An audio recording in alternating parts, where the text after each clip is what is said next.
الحمد لله نحمده ونستعينه ونستغفره ونعوذ بالله من شرور أنفسنا ومن سيئات أعمالنا من يهده الله فلا مضل له ومن يضلل فلا هادي له أشهد أن لا إله إلا الله وحده لا شريك له وأشهد أن محمدا عبده ورسوله يا أيها الذين آمنوا اتقوا الله حق تقاته ولا تموتن إلا وأنتم مسلمون أما بعد اللهم صل على محمد وعلى آل محمد كما صليت على إبراهيم وعلى آل إبراهيم إنك حميد مجيد اللهم بارك على محمد وعلى آل محمد كما باركت على إبراهيم وعلى آل إبراهيم إنك حميد مجيد அன்பிற்குரிய அல்லாஹ்வின் நல்லடியார்களே, அஸ்ஸலாமு அலைக்கும் வரஹ்மத்துல்லாஹி வபரகாத்துஹு. வார்த்தைகளில் சிறந்தது அல்லாஹுடைய வார்த்தையாகும். வழிகாட்டுதல்கள் சிறந்தது முஹம்மது நபி ஸல்லல்லாஹு அலைஹி வஸல்லம் அவர்களுடைய வழிகாட்டுதலாகும். காரியங்களில் மிக மோசமானது மார்க்கத்தின் பெயரால் உருவாக்கப்பட்ட புதிய விஷயங்களாகும். புதிய விஷயங்கள் ஒவ்வொன்றும் பிதாத்தாகும். ஒவ்வொரு பிதாத்தும் வழிகேடாகும். வழிகேடுகள் நரகத்தில் கொண்டு போய் சேர்க்கும் என்று நபி அவர்கள் கூறிய அந்த செய்தியை நினைவுபடுத்தி, இறைவனிடமிருந்து தூரமான இதயங்கள் என்ற ஒரு தலைப்பின் கீழ் ஒரு சில விஷயங்களை உங்களுக்கு முன் நினைவுபடுத்தலாம் என்று ஆசைப்படுகிறேன். அல்லாஹ் பொதுவாக நம்முடைய இதயத்தை எப்படி படைச்சிருக்கான்னு சொன்னால், அல்லாஹுவை வணங்குவதற்கான ஒரு அடிப்படையிலேயே நம்மளுடைய இதயத்தை அல்லாஹ் படைச்சிருக்கான். ஏன்னு சொன்னால், நபி ஸல்லல்லாஹு அலைஹி வஸல்லம் அவங்க சொல்லி காட்டுறாங்க, முஸ்லீமில் வரக்கூடிய ஹதீஸ், அதாவது உலகத்தில் பிறக்கக்கூடிய ஒவ்வொரு குழந்தையும் இஸ்லாம் என்ற அந்த இயற்கையான ஃபித்ராவில் தான் பிறக்குது. அதனுடைய பெற்றோர்கள் தான் அந்த குழந்தைய யூதர்களாகவோ இல்லை கிறிஸ்துவர்களாகவோ இல்லை நெருப்பு வணங்கிகளாகவோ மாற்றுறாங்க என்பதாக நபி ஸல்லல்லாஹு அலைஹி வஸல்லம் சொல்லி காட்டாங்க. அப்போ நம்மளுக்கு தெளிவாக தெரியுது, உலகத்தில் பிறக்கக்கூடிய ஒவ்வொரு குழந்தையும் அது இயற்கையான ஒரு ஃபித்ரா என்பது என்ன, அல்லாஹுவை ஏற்றுக்கொள்ளக்கூடிய, அல்லாஹிற்கு கட்டுப்படக்கூடிய ஒரு நிலையில் தான் பிறக்குது. இன்னும் அல்லாஹ் தஆலா குர்ஆனில் சொல்கிறான், சூரா அத்தாரியாத்தில் 56வது வசனத்தில், ஒமா ஹலகுத்துல் ஜின்ன வல் இன்ச இல்லா லியஅபுதுன், அதாவது ஜின்னையும் மனித வர்க்கத்தையும் என்னை அறிந்து வணங்குவதற்கே இன்றி வேறு எதற்காகவும் நான் படைக்கலன்னு சொல்லி அல்லாஹ் தஆலா சொல்கிறான். அப்போ இந்த மனிதன் படைக்கப்பட்டதோட நோக்கம் நம்மளுக்கு விளங்குது, அல்லாஹுவை அறிந்து வணங்குவதற்காக. அப்போ இந்த விஷயத்தை வச்சு நம்மளால் புரிஞ்சிக்க முடியும், ஒரு இதயம், அதாவது நம்மளுடைய உள்ளம் அல்லாஹுவை வணங்குவதற்காக தான் பிரத்யேகமாக உருவாக்கப்பட்ட ஒன்று. ஆனால் இன்னைக்கு பார்த்தோம்னு சொன்னால், நம்மளுடைய இதயம் அல்லாஹுடைய அந்த நெருக்கத்தை விட்டும் தூரமாக்கப்பட்டதாக இருக்குது. காரணங்கள் நம்ம பல சொல்லலாம். ஏன்னு சொன்னால், அல்லாஹுவை மறந்தது, மறுமையோடைய சிந்தனை இல்லாமல் இருக்கிறது, தவறான சேர்க்கை, தவறான வளர்ப்பு, இப்படியாக சொல்லிக்கொண்டே போகலாம். அப்போ அந்த ஒரு நிலை ஏற்படுவதற்கும் காரணம் என்னன்னு சொல்லி பார்த்தோம்னு சொன்னால், நம்மளுடைய உள்ளத்தில் ஏற்படக்கூடிய நோய் என்பதாக சொல்லலாம். எப்படி உடலுக்கு நோய் ஏற்படுதோ அதே போல் உள்ளமும் நோய்வாய்ப்படக்கூடியதாக இருக்குது. அப்போ அந்த நோயை நம்ம சரிப்படுத்துவதற்கு மிக அதிகமாக கவனம் செலுத்தணும். எந்த அளவுன்னு சொன்னால், ஒரு மனிதன் தன்னுடைய நேரத்தையும் தன்னுடைய ஆற்றலையும் தன்னுடைய உள்ளத்தில் ஏற்பட்டிருக்கக்கூடிய அந்த நோயை குணப்படுத்துவதற்கும், உள்ளத்தில் இருக்கக்கூடிய அந்த பாவமான விஷயங்களை தூய்மைப்படுத்துவதற்கும் அதிகமாக செலவு செய்ய வேண்டும் என்பதாக சொல்லி காட்டுறாங்க. ஏன் உள்ளம் அவ்வளோ முக்கியமான ஒரு விஷயம் என்று பார்த்தோம்னு சொன்னால், நம்ம உள்ளத்தோடைய அரசனாக, அதாவது உடலுடைய அரசனாக உள்ளம் இருக்குது அப்படின்னு சொல்லுவாங்க. ஏனைய உறுப்புகள்லாம் உடலுடைய படை வீரர்கள் போல அப்படின்னு சொல்லுவாங்க. அப்போ உள்ளத்துடைய அரசன் சரியாகிட்டான்னு சொன்னால் படை வீரர்கள் சரியாகிடுவாங்க. அல் ஹாஃபிஸ் இப்னு ஹஜர் அல் அஸ்கலானி ரஹிமஹுல்லா அவங்க சொல்கிறாங்க, அதாவது உள்ளம் தலைவன் போல, ஏனைய உடல் உறுப்புகள் குடிமக்கள் போல. அப்போ உள்ளம் சரியாகிட்டா, அதாவது தலைவன் சரியாகிட்டா குடிமக்கள் சரியாகிடுவாங்க அப்படின்னு சொல்லி காட்டுவாங்க. அப்போ நம்மளுக்கு நல்லா விளங்குது, உடல்ல அந்த உள்ளம் ஒரு மிக சிறந்த ஒரு அங்கம் வகிக்குது. இன்னும் அந்த உள்ளம் இருக்கே எந்த அளவு முக்கியமான ஒரு விஷயம் சொன்னால், அல்லாஹ் பார்க்கக்கூடிய இடமாக அந்த உள்ளம் இருக்கு. இன்னும் நம்ம ஏற்றுக்கொண்டிருக்கக்கூடிய தௌஹீத், ஈமான், இஹ்லாஸ், அந்த எல்லா விஷயங்களும் ஒரு ஸ்டோராக இருக்கக்கூடிய ஒரு கலை களஞ்சியமாக இருக்குது. அப்போ நம்ம இந்த உள்ளத்தின் மீது மிக அதிகமாக கவனம் செலுத்தக்கூடிய. இன்னும் நபி ஸல்லல்லாஹு அலைஹி வஸல்லம் அவங்க சொல்லி காட்டினாங்க. திருமதியில் வரக்கூடிய ஹதீஸ், அபூ ஹுரைரா ரலியல்லாஹு அன்ஹு அறிவிக்கிறாங்க. அதாவது பலகீனமான முஃமின் பலமான முஃமினை விட சிறந்தவர் அல்ல. அதாவது பலமான முஃமின் பலகீனமான முஃமினை விட சிறந்தவர் என்பதாக சொல்லி காட்டினாங்க. அப்போ பலமான முஃமின் அப்படின்னு பார்த்தோம்னு சொன்னால் உடல் ரீதியாகவும் பார்க்கலாம், உள்ளம் ரீதியாகவும் பார்க்கலாம். ஆனால் உடல் பலமாக இருந்து உள்ளம் பலம் இல்லைன்னு சொன்னால் அவர் சிறந்தவராக ஆக மாட்டார். அப்போ நம்மளுக்கு மிக பிரத்யேகமாக கவனிக்க வேண்டிய விஷயம் உள்ளம், அது பலம் உள்ளதாக இருக்க வேண்டும். ஏன்னு சொன்னால் நபி ஸல்லல்லாஹு அலைஹி வஸல்லம் சொல்லி காட்டுறாங்க, புகாரியில் வரக்கூடிய ஹதீஸ். அதாவது உடலில் ஒரு சதை துண்டு இருக்குது, அந்த சதை துண்டு சரியாகிடுச்சுன்னு சொன்னால் முழு உடலும் சரியாகிவிடும். அந்த சதை துண்டு கெட்டு விட்டுருச்சுன்னு சொன்னால் முழு உடலும் கெட்டுவிடும் என்பதாக சொல்லிட்டு சொல்கிறாங்க. அதுதான் உள்ளம் என்பதாக சொல்லி காட்டுறாங்க. அப்போ நம்மளுடைய உள்ளம் முழுவதும் சரியானதாக ஆக வேண்டும் அப்படின்னு சொல்லி நினைச்சோம்னு சொன்னால் நம்மளுடைய உள்ளம் சரியானதாக இருக்க வேண்டும். அடுத்தது பார்த்தோம்னு சொன்னால் நம்மளுக்கு தெரிஞ்ச ஒரு பிரபலமான ஹதீஸ் நூல் தான் புகாரி. பல ஆயிரம் ஹதீஸ்கள் அதில் இருக்குது. அந்த ஹதீஸ் நூலில் அந்த இமாம் முதல் ஹதீஸாக கொண்டு வரது எந்த ஹதீஸ்ன்னு சொல்லி பார்த்தோம்னு சொன்னால் நம்ம எல்லாம் அறிந்த ஹதீஸ், இன்னமல் அமாலு பின்னியா. அதாவது எண்ணங்களை பொறுத்தே செயல்கள் அமைகின்றன, ஒவ்வொருவருக்கும் அவர் எண்ணியதே கிடைக்கும். அவருடைய ஹிஜ்ரத் அல்லாஹ்விற்காகவும் ரசூலுக்குமாக இருந்தால் அது அல்லாஹ்விற்காகவும் ரசூலுக்குமாக செய்த ஹிஜ்ரத்தாக கருதப்படும்.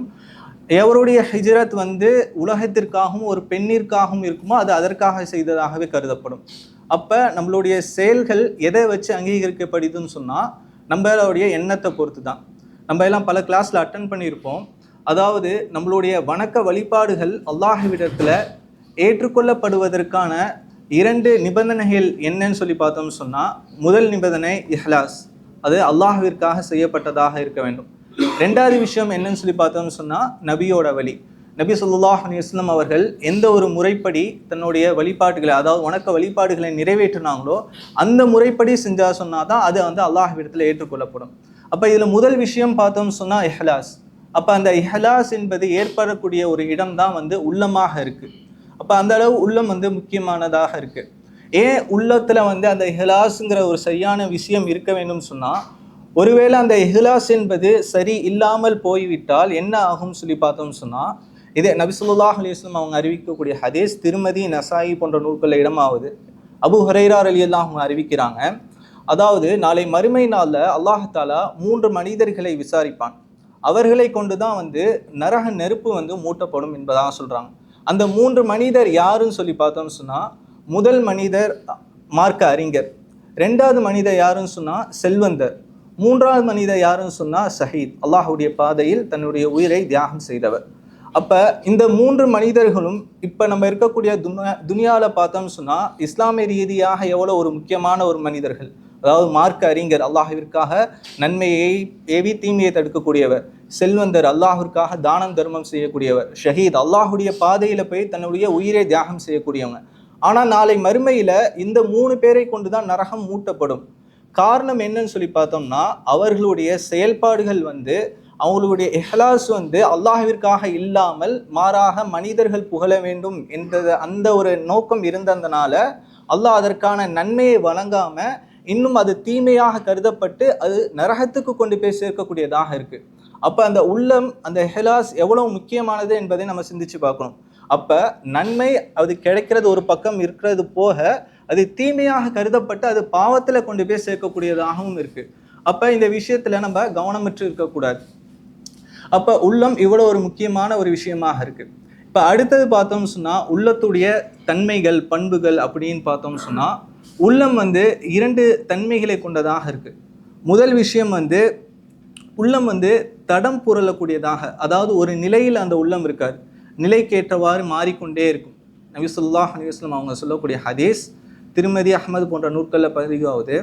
நபி அவங்க ஒரு சந்தர்ப்பத்தில் துஆ செய்கிறாங்க. என்னன்னு சொன்னால், யா முகல்லிபல் குலூப் தப்பீத் குல்வி அலா தீனி. அதாவது உள்ளங்களை புரட்டக்கூடியவனே, என்னுடைய உள்ளத்தை உன்னுடைய மார்க்கத்தின் பால் நிலை நிறுத்துவாயாக என்பதாக துஆ செய்கிறாங்க. அப்போ அந்த சந்தர்ப்பத்தில் இருந்த சஹாபாக்கள் கேட்குறாங்க, யா ரசூலுல்லாஹ், நாங்கள் உங்களையும் மறுமையும் நாங்கள் நம்பிக்கை கொண்டிருக்கோம், இன்னமும் நீங்கள் பயப்படுவீங்களா? அதாவது நாங்கள் பிறண்டு போயிடுவோம் அப்படின்னு சொல்லி கேட்கும்போது, ஆமாம், ஏன்னு சொன்னா மனிதனுடைய உள்ளம் இருக்கே அது அல்லாஹுடைய இரு விரல்களுக்கு மத்தியில இருக்குது. அல்லாஹ் அதனை தான் நாடியவாறு புரட்டி விடுவான் என்பதாக சொன்னாங்க. அப்ப உள்ளம் புரண்டக்கூடிய ஒரு தன்மையை பெற்றதாக இருக்கு. அப்ப நம்ம அனைவரும் துவா செய்ய வேண்டும், யா அல்லாஹ் என்னுடைய உள்ளத்தை எதன் பால புரட்டி விடுன்னு சொல்லி இஸ்லாத்தின் பால், தீனின் பால், அல்லாஹ்வின் நெருக்கத்தின் பால் புரட்டி விடுமாறு துவா செய்யணும். அடுத்த தன்மை என்னன்னு சொல்லி பார்த்தா இந்த உள்ளம் ஃபித்னாவை இலகுவாக அங்கீகரிக்கக்கூடியதா உள்வாங்கி கொள்ளக்கூடியதாக இருக்கும். ஏன்னு சொன்னா நம்ம பொதுவாக பார்ப்போம், அந்த ஃபித்னா தீமையான விஷயத்தை எதிர்பார்த்த வண்ணமாகவே நம்மளுடைய உள்ளம் இருக்கும். அப்ப அதுக்காக பாதுகாப்புக்காக வேண்டி நம்ம ரொம்ப கவனமாக இருக்க வேண்டும். இந்த ரெண்டு தன்மையை கொண்டதாக நம்மளுடைய உள்ளம் இருக்கு என்பதாக சொல்லி காட்டுறாங்க.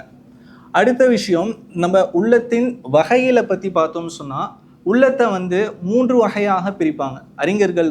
இந்த உள்ளத்தை பற்றி பேசும்போது 3 வகையாக பிரிப்பாங்க. முதல் வகை அல் கல்புல் சலீம், அதாவது பாதுகாக்கப்பட்ட உள்ளம். அதாவது எந்த அளவுன்னு சொன்னா அந்த கல்பு அல்லாஹுடைய விருப்பத்தை, அல்லாஹுடைய நேசத்தை மட்டும், அன்பை மட்டும் கொண்டிருக்கும். இன்னும் அல்லாஹுடைய அச்சத்தை மட்டும் கொண்டிருக்க உள்ளமாக இருக்கும். அந்த உள்ளம் பாதுகாக்கப்பட்டதாக இருக்கும். இன்னும் தன்னுடைய இந்த மார்க்க விஷயங்களாலும் மறுமையுடைய விஷயங்களை கொண்டும் ஈமானை கொண்டும் அந்த உள்ளம் செழிப்புடையதாக இருக்கும். அந்த உள்ளத்துக்கு இந்த உலகத்தினால் ஏற்படுத்தக்கூடிய எந்த ஒரு தாக்கமும் எந்த ஒரு பாதிப்பும் அந்த உள்ளத்தை ஏற்படுத்தாது என்பதாக சொல்லி காட்டுறாங்க முதல் உள்ளம்.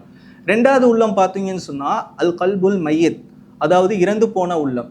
இந்த உள்ளத்தை பார்த்தீங்கன்னு சொன்னா அது உயிரற்ற உள்ளம். அது எப்படின்னு சொன்னா அந்த உள்ளம் தன்னுடைய ரப்பு யாரு என்பதை தெரிஞ்சிருக்காது.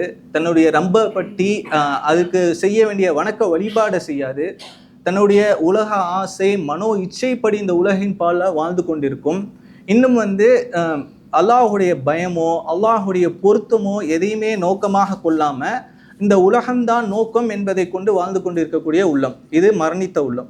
இப்போ மூணாவது உள்ளத்தை பார்த்தீங்கன்னு சொன்னா அது நோய்வாய்ப்பட்ட உள்ளம், அது கல்புல் மரீல். அந்த உள்ளம் ஒரு பலவீனமான முஃமினிடத்தில் இருக்கக்கூடிய உள்ளம். அந்த உள்ளம் சில சமயங்கள்ல அதாவது ஸ்ட்ராங்கா இருக்கும் போது ஒரு லைட் மாதிரி பிரகாசமாக இருக்கும். எப்போ ஒரு மனிதர் பாவமான விஷயத்தை செய்வாரோ அப்போ அந்த உள்ளம் அந்த வெளிச்சம் கம்மியாவது போல அணைந்து விடுவது போல அந்த ஈமான் பலகீனமாகிவிடும். அப்போ அந்த கல்பு எதை செய்யணுமோ எதை ஏவணுமோ அதை விட்டும் அது தூரமாகிவிடும். அப்போ நம்மளே சிந்திச்சு பார்க்கணும், நம்மளுடைய இல்மு நம்மளுடைய கல்பு எந்த ஒரு நிலையில இருக்குன்னு சொல்லி.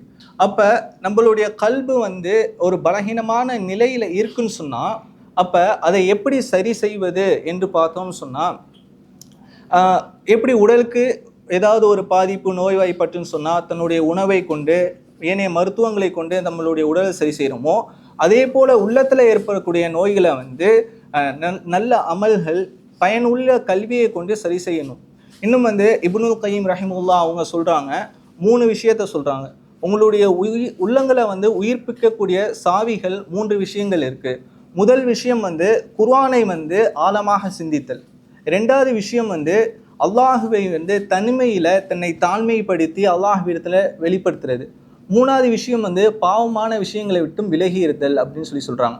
அப்போ குர்ஆனை பொறுத்த வரைக்கும் அது நேரான வழிகாட்டக்கூடிய ஒரு விஷயமாகவும் சரியான கல்வியை போதிக்கக்கூடியதாகவும் இருக்குது.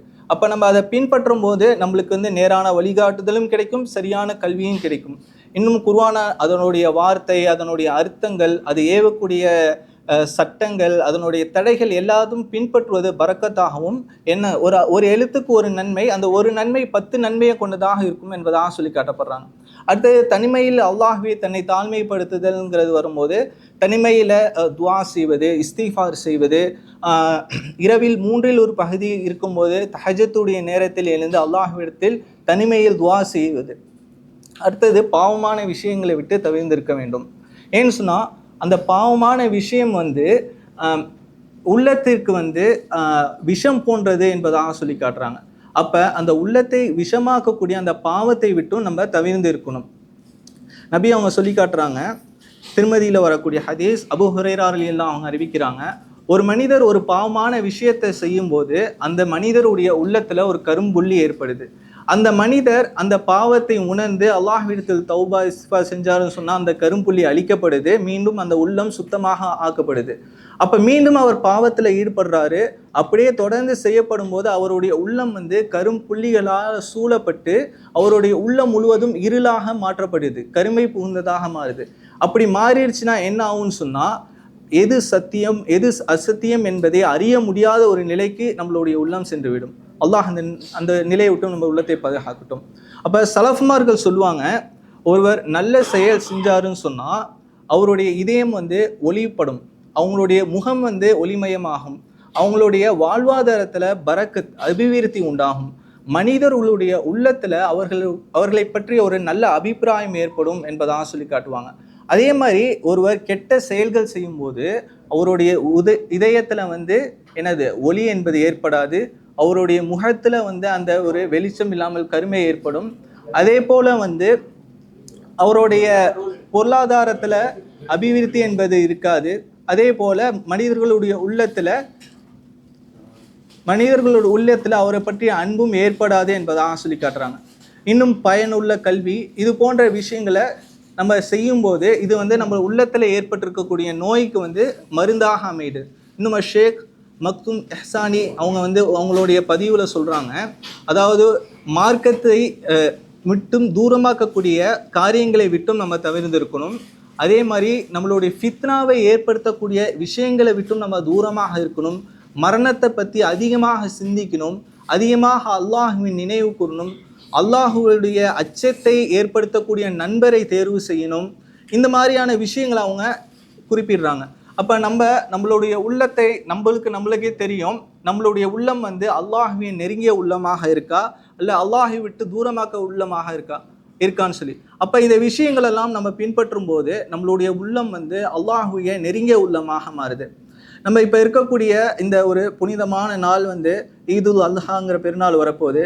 இந்த துல்ஹைஜாவுடைய நாள் முழுவதுமே இப்ராஹிம் நபி அவங்க தியாகத்தை சார்ந்த ஒரு நாளாகவே கருதப்படுது.